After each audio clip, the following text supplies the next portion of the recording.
Hey, welcome to Coach's Corner, everybody. Thanks for watching the Four-Wheel Drive. I'm your host, Paul Tripoli, along with my high school teammate below me, Bill Pendock, Syracuse great, and Blaze Winter, right on your screen, 11-year NFL vet. Also played on the defensive line with Billy Pendock in the early 80s. Guys, we got Bill Hurley coming on the show. You guys quarterback Saturday. Billy boy, huh? Wow, man, that is pretty cool. I haven't seen or heard from him in a 1,000 years. Wow, that's great. I'm gonna have to tune into that one.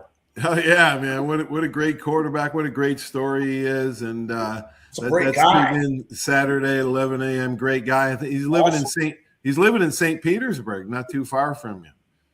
So, he's down here in Florida too, huh? Yeah, he is. He is. We're gonna find a way to get Billy down here. I know. We're trying. Paulie, what time's that go on? 11 Saturday? 11 o'clock Saturday morning. That's a must. He's a great dude, man. Yep. Billy sat in. Billy sat in on the show, so that'll be 11 o'clock Eastern Standard, 10 Central. Folks, this episode is brought to you by Sandy Sansing Chevrolet. Go see the good folks over here in Pensacola, Foley, or Milton, Florida, the Miltonites. So, we got an interesting show for everybody today. So tune in. If you know a coach or a player that plays any sport, doesn't matter if it's football, it could be any sport. This subject is very interesting, and let's get rolling on it now. Appropriately brought to you by Pensacola Glass, the clear choice for all your glass needs. You know, this subject is really interesting to me. For every high school and for most colleges in the country, the coaches really are the team psychologists. Of course, at big schools like Bama and Clemson, Coach Saban and Dabo and those guys, they now have professional psychologists to help keep the players' minds right in their task at hand. With the Sabanization of football, with all the assistants and all the psychologists on staff, teams have an advantage having your players mentally ready for a myriad of challenges. Today's tip addresses another mental procedure to attain success. This week, we're talking about the mental techniques and how every age, size, type of athlete can gain a competitive advantage, and it doesn't cost a dime. I believe that to be successful at whatever you accomplish, you must conceive it, believe it to achieve it. And I don't care if you're trying to build a car, design a building, robotics, or play DB for your high school football team. You must conceive it. This is the conceptual stage, a mental state of imagination, part of a preparation for peak performance. All right, now in the beginning, the state where the athlete is dreaming about playing in a big game or in the big leagues, dreaming is part of it, and it's something that is important to you enough. You can't get it off your mind. You visualize it and see it in your mind. You're always thinking about it, and you're thinking about it in details, okay? Remember, we're looking at this concept from an athlete's point of view. Let's say a kid has a big tryout for a big game coming up or a big team, and it's on his mind a lot, and that's a good thing. The first thing you have to do is accept it, embrace it, and then you got to detail it. What I mean by that is, if he's a quarterback, think quarterback techniques. Be sport and position specific. For example, I was a defensive back at Alabama and in the pros, and I would visualize repeatedly how I must attack a certain play, like a run force play. And I would repeatedly visualize it, how to do it perfectly. Consequently, lying in bed, thinking about the game, giving yourself detailed technical thoughts, and repeated the process over and over again. Because you think about it so many times, you'll actually end up about dreaming about the perfect play. And dreaming is a consequence of repeated thoughts. That's why some people see horrible scenes, they can have nightmares. Okay, so the athlete pictures him or herself in a situation often enough, they end up dreaming about it, and it gets in their subconscious mind. Now, I started doing this at Alabama, and after 2 years and 220 practices without ever dressing for a game, I was feeling frustrated and feeling sorry for myself. But my first wife, my fiance at the time, Dana Shaltry. She said, quit feeling sorry for yourself and start thinking positively. And I started to picture myself making great plays in practice. And before long, I started seeing results. Now, whatever position you're playing, they can repeatedly practice this and put themselves in game situations where the outcome is always positive and it's a winning solution. Now, I'm not a psychologist. I only play one on this show. But I guess what happens is because the scenario is played over and over again, kind of like a recording in your head, and when the same opportunity arises in that game, then you're not shocked or surprised by it. You feel comfortable addressing what to do, like it's deja vu all over again, to quote Yogi Berra. You picture it enough times, you naturally play it in your game 100 times. And I think what happened was I was so vivid with my visualization that I fooled my brain into thinking that the incident already happened. So in response, in the game, when it came up, it was second nature and things slowed down. Now, when I say slowed down, I've talked to a lot of athletes. I've interviewed hundreds of pros on this show. And they tell me, sometimes you're in the zone. I remember Greg Litton talking about it when he was at bat in the 1989 World Series. Everything slowed down. The game starts to slow down. Comes with experience. Now, because the quarterback position in the NFL has such a steep learning curve, and you hear them say that a year or two later everything slowed down, it was a lot bigger jump for me from high school, a lot bigger jump from high school to Bama than it was from Bama to the pros. But even today, high school football seems slow. When I coached, I taught my players how to use visualization concepts as part of my coaching style.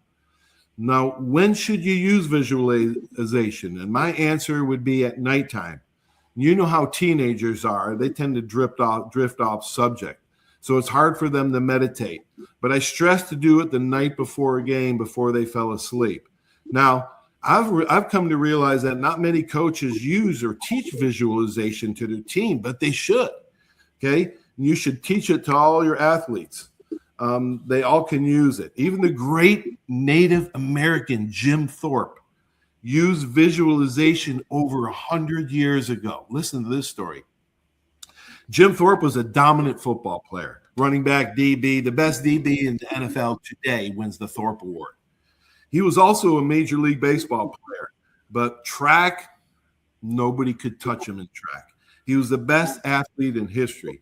This story is about Thorpe using visualization leading up to the 1912 Helsinki Olympics when he won the pentathlon and decathlon. This excerpt comes from the book Path Lit by Lightning. It is a great biography by Dave Moranis. And that means Wathohook. Wathohook means path lit by lightning. Now, I was a defensive back. I got hit by lightning when I was 15 years old. So Jim Thorpe has always amazed me. Okay, it was at Stockton that Johnny Hayes, a member of the New York's Irish American Athletic Club contingent, marathon gold medalist in 1908, and marathon coach in 1912, witnessed Jim's training attitude. Hayes' account likely inspired Grantland Rice's fabulous tale of Thorpe's encounter with Francis Albertini aboard the SS Finland. Quote, one day I looked out from our quarters in Stockholm and saw Jim out of the hammock and walked to the sidewalk. I saw him mark off about 23 feet, and I thought he was going to do some jumping, and I was really shocked at the idea that he would jump on concrete. He walked back to the hammock, climbed in, eyeing the 2 marks. For all I could see, that was all the training he did for the broad jump. Now, folks, there's more to it than that. As Thorpe told his family, he was hoping to fall asleep in the hammock, but was kept awake by a lingering fear that he would mess up the broad jump during his first event in the pentathlon. Figuring he would need a jump of around 23 feet or more to win the event, he paced off the distance, visualized the jump, realized he could do it, and returned to the hammock, anxiety eased. The notion that Thorpe was all brawn and little brains could not have been further from the truth. In this athletic endeavors, he had an uncommon ability to see and think his way through wherever he faced. Matter of fact, Abel Kiviat His shipboard roommate recalls Thorpe could watch another athlete do something once, think about the performance, and duplicate it. One coaching visualization was used by University of Miami basketball coach Jim Larinaga. He brought his Hurricanes to the heights they'd never seen before. He learned visualization 30 years ago. He overheard a youth tennis coach telling his players to picture their stroke striking the ball in slow motion, unquote. The coach was University of Virginia assistant psychology professor named Bob Rotella. That's right, Billy. Bob is an advisor of some of the top PGA Tour pros today. He's also author of many best-selling books on sports psychology. Rotella is a big believer in dreams and goals. He calls dreams emotional fuel to thrive, unquote. It is the driving force to the conceptual phase of conceive it, believe it, achieve it. Now, kids that love sports dream of being in the big show, hitting the walk-off home run, scoring the winning touchdown, or hitting the basket at the buzzer. And Rotella talks about dreams and goals, but I want to ask you, are they the same thing? They can be. To make dreams come true, you need two more ingredients: motivation and action. Motivation is when your dreams put on work clothes. The goal is a plan. Is a goal without a plan is called a wish. So you must actively work your plan, which comes from detailed goals. And goals must be short-term and long-term. And remember, our conversation with Mark Merrow, check that interview out. It's on my Facebook page. Mark gives wise advice. Write down the goals, he said. Put them where you can see them every day. This is the kind of success Coach Jim Larinaga found with the help of visualization. And this is a story from the 2005 George Mason basketball team. I saw it in Sports Illustrated. It was a story written by Luke Wynn. Rotella addresses Larinaga's George Mason team before the season, before they even started. And he says, close your eyes and imagine what you want to happen this season, unquote. Senior guard Lamar Butler was encouraged to share his thoughts within the room. Quote, I dreamt we went to the Final Four, he said. And Rotella asked the rest of the room to get on board, and they agreed. Bob told them to think about the Dukes and the Kentuckys as future opponents, not as fans watching them on TV or behemoths that you cannot beat. And 5 months later, as the number 11 seed in the NCAA tourney, Cinderella was at the ball at the Final Four. It's one of the most inspiring performances in tournament basketball history. No wonder he is a believer that visualization is an essential part of their preparation. And he ended up winning 8, ACC regular season and tournament title for the first time in school history. Coach Larinaga knows that if you use visualization, your brain will trick your body into believing you've already experienced the event, and you probably thought that imagination was just for little kids. Nope. So for all you sports fans and coaches that know an athlete, encourage them to use visualization to optimize their performance. Now it's time for Bible Verse of the Week, brought to you by the Seiler Agency. This comes from Proverbs chapter 29, verse 18. Quote, where there is no vision, the people will perish, unquote. Wow. I never knew having a vision was more important than that. Wow. Guys, holy cow, that's a lot to scramble. I guess my first question is for Billy, because I think, and I'm pretty sure, Billy used visualization when he was an All-American track guy. Billy, talk about some of your stories about using visualization. Well, you covered a lot there. You really got into, what I took away is, talking about the mental part of sports as well as any successful business, even in the military. You're talking, the mind is very strong, and it goes back hundreds and hundreds and thousands of years. And, we talk about, you want examples? I mean, there's a lot of things. And I used it back in high school when I started throwing a shot and disc, not so much in football because, you visualize, you get that stuff going in football, but playing defense is more of a reactionary position. But throwing a shot, just like when you brought up Jim Thorpe, I mean, I would mark off 60 feet out on the toe board, walk out, look at that number, walk back, and start the meet. That was the spot in your mind, and then visualize your technique. Yeah. But one great point, and I mean even into arm wrestling. I arm wrestled the world championships back in the early 90s, and I visualized the technique I was going to use against my opponent. Either a inside hook, up top roll, whatever. And you talk about toughness in football and sports. Where does mental toughness come from? The first word, mental toughness. And to your point, and I'm gonna make an example of this and pass it on to Blaze because he can probably understand this part.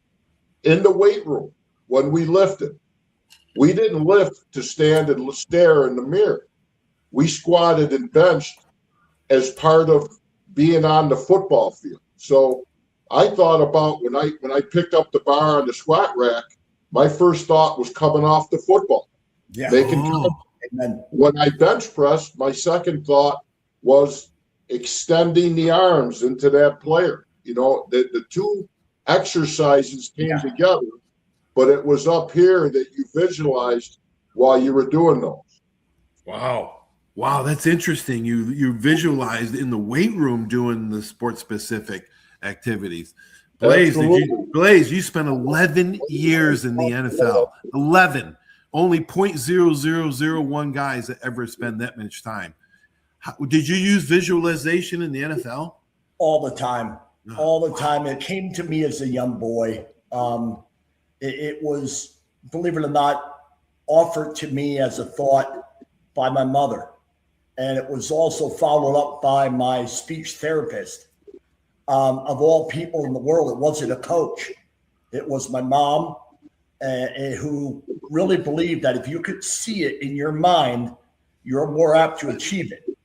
And that's how she would say it. If you can see it in your mind, you're more apt to achieve it. I had a dream of myself playing football, Mom. I had a dream about being out there on the field and running for a touchdown. And she said, well, it all starts right there. Now, how do you want to shape it? It's almost like when she took my hand to one of her paintings on the wall, and she would have me feel the brush strokes. And she would ask, what makes this come to life?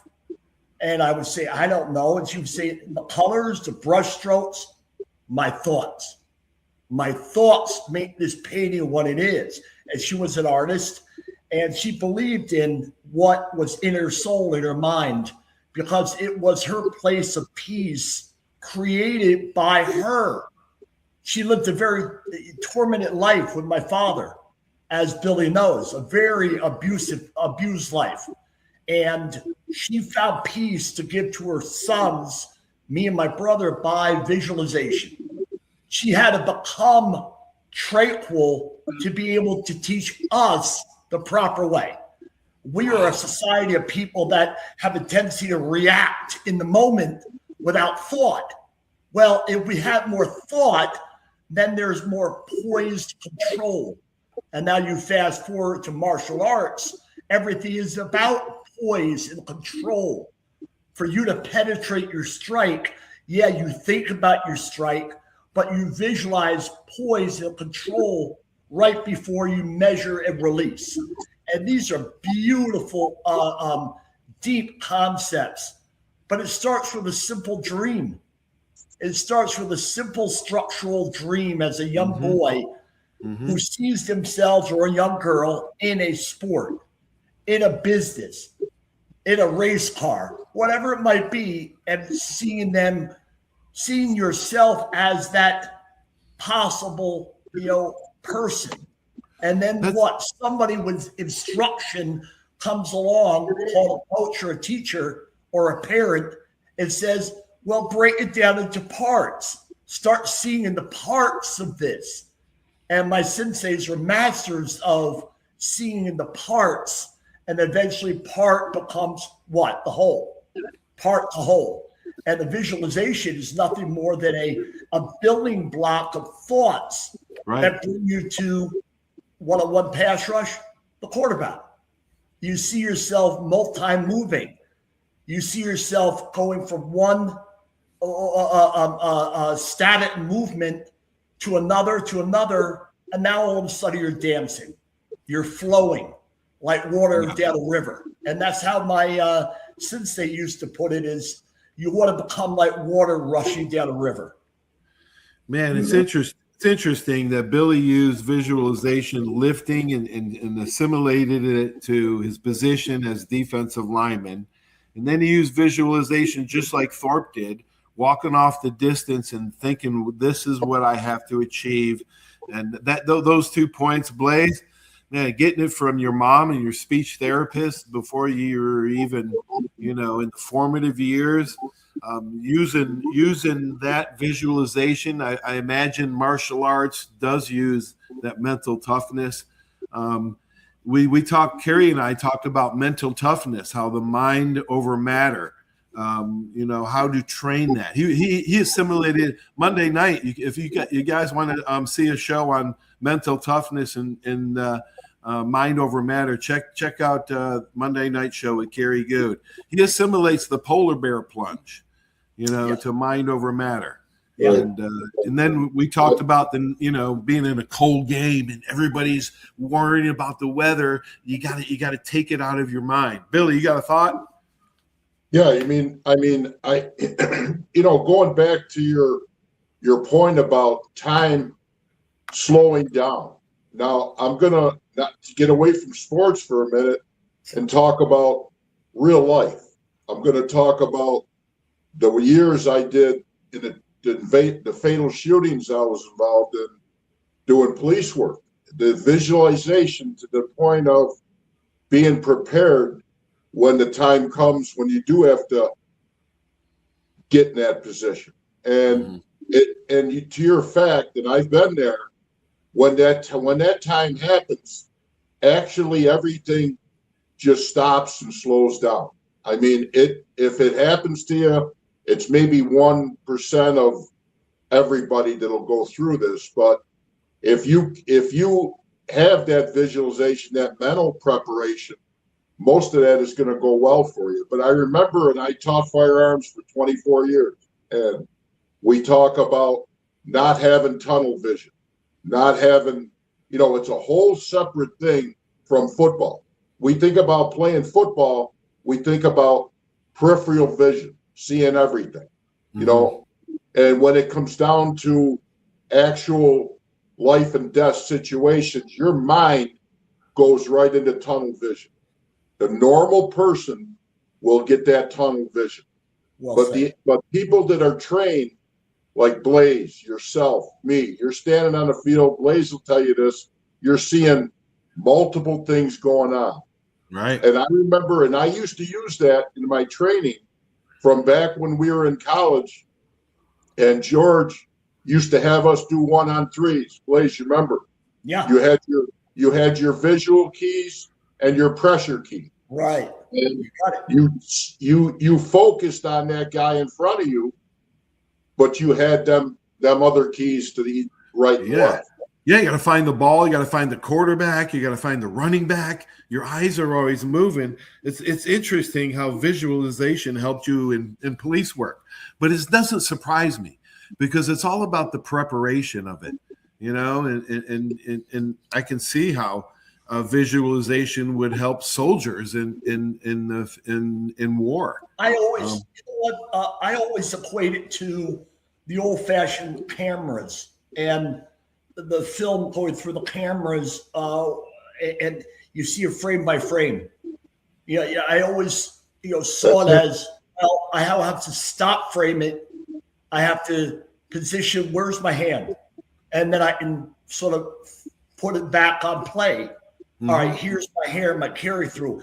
And the great ones, literally, Thorpe, Billy, others, great athletes, Hurley, Morris, Collins, they're all breaking it down that small at a professional level. We don't really know that as a youth, but if we're taught that, then we don't have to miss practice later on because we're mentally in a stupor. We know how to help ourselves with visualization. We know how to help ourselves rather than excuse ourselves from a commitment to a team. I've always been really judgmental in a negative way to some about this. Well, I don't feel like it. Well, did you visualize this thoroughly over and over? Well, I guess not enough. Well, that's not my fault. You just left me as a defensive tackle, Billy, out in the cold because you did not see it frame by frame. If you saw it frame by frame, Fralick, remember Fralick? Fralick is not a problem. If you saw it frame by frame, Bill Moss, why was he the player he was at Pitt? Hey, it's real simple to know, right? Sweetie, and so many others. They're great because their foundation is they see it frame by frame and they know when to pause it and really look at the detail of the hand. And this is the same conversation going on in a different language in a what? Dojo. Now you can use visualization, one last point, for emotional stir. In a locker room, it's rather quiet, isn't it, before a game? And what are we all doing? We're thinking about our vacation. We're thinking about our car. We're thinking about preparing for the game. And it's real quiet. Why is it so quiet? Because everyone's visualizing. Right. Visualization. Visualization. Yeah, the therapists use visualization. Billy, you got a point? Great. Yeah. I mean, Blaze hit the nail right on the head. You talk about them frame by frame, and I think this, out of all the podcasts we've done, as far as for sports, football, track, anything you want to talk about, every coach in the country should be teaching these kids mental ways of playing. Your mind, absolutely. I think we all three of us agree that your mind is the most powerful part of sports. Of your body. Yeah, it has your mind has power over your body. It's and moms and dads and coaches and teachers. This is the most important part of self-control, of going forward into what you really want to dream of being and becoming that. Achieving that. Conceive, believe, achieve. You want to achieve it, you better have the right thoughts. Yeah, conceiving it is the conceptual stage, visualization, dreaming, what we've been talking about, replaying a perfect situation over and over again. You conceive it, believe it is the action phase. That's where the goals come in play. That's where you have to do all the work that you can't achieve it without those two phases. This is a critically important show. I hope every coach and player watches this show and learns how to visualize and think about how they can be a better player, because it helps you undoubtedly. Yeah. Without a doubt. I just think, Blaze will attest to this. We played through college together. Paulie was, George was the genius on preparing your mind to ignore anything around you. Yes. This was, well said. If I had to bet whatever money that Blaze made it 11 years in the NFL, probably 80% of that was his mind was so strong. Yes. From those years, those 4 years of, we were taught to ignore the weather, the conditions, the wind, with anything. And when you talk 101%, Blaze's 11 years, I would bet any amount of money that came from that years before in those 4 years. When he absolutely came from his mother, therapist, all the preparation prepared him for that visualization and taking that beating. And oh man, what a show, huh? Holy cow, guys. Got to be one of our better shows ever. I appreciate you guys so much. You have no idea. I know we're all fighting battles physically. Paulie, I want to say one more thing. For those that are suffering out there, I mean this sincerely. Billy knows this because he has his days. I do. You do. For those that are suffering, please listen to me. You have to find time to pull back and organize these thoughts so then they don't seem chaotic in your mind. Right. And you're more apt to now go outside your house and treat others with kindness, care, and consideration. We have to start with our own minds and stop throwing it into somebody else's lap saying it's your problem. No, it's our problem. And it starts right here in our minds to gather the thoughts necessary. Awesome, Blazer. Awesome. Man, I couldn't have said it any better. I love you guys. Thanks for being on the show. This visualization brought to you by see you guys. Thanks. God bless you guys, man. I know all those guys, myself included, have a lot of physical ailments from playing 20 years playing that game, but your mind is stronger than your body. And as we gather, watch Monday Night Show, Good and Faithful Servant, Carrie and I deep dive into this subject. But what a show. Thanks for watching. Everybody have a great week. And don't forget, Bill Hurley, Syracuse great quarterback, coming up on Saturday's show. So talk to y'all soon. Have a great week. If I can find my commercial, I'd be in good shape. So long, everybody. When it comes to buying your next car, truck, or SUV, you need a team that puts you first. Here at the Sandy Sansing dealerships, we're proud to serve Pensacola and the Gulf Coast with the best selection, trusted service, and deals that work for your family. Just like great coaches build great teams, Sandy Sansing builds lasting relationships with every customer who walks through our doors. Because when it comes to finding your next vehicle, there's only one name to remember. Sandy Sansing can. 75 years of service in high tech today. It's Pensacola Glass Company at 433-8348. High tech is a term often applied to advanced services and products in today's marketplace. And today, glass is much more than a simple pane of brittle, see-through stuff we hit baseballs through when we were kids. Glass is now a product with unique flexibility in both performance and application. And Pensacola Glass Company is growing right along. That's Pensacola Glass Company at 433-8348. Are you riding around in a filthy vehicle? Dirty car no more. Visit Ronnie's Car Wash today to get it shining in no time. They have 3 convenient locations with another coming soon. The unlimited monthly wash packages start as low as $14.95 per month with free vacuums, multi-purpose spray, and towels. Visit them in Gulf Breeze, Navarre, Fort Walton, and soon Crestview. Don't wait, wash today. Be sure to see Ronnie's Car Wash on Facebook to see the latest specials and discounts. You'll be riding and shining in no time. That's you trying to fix the plumbing yourself to save a few bucks. Doing things yourself doesn't always end well. The same goes for insurance. That's why Auto Owners works with local independent agents who tailor coverage to meet your needs and offer discounts for life, home, car, and business insurance. Because sometimes you need a professional to get the job done right. That's simple human sense. My name is Steve Reynolds. I'm the manager and owner of Cordova Lanes, and we help keep your mind out of the gutter. Cordova Lanes is part of the community of Pensacola. Being here for 43 years, we've entertained more people than any other bowling center in the city.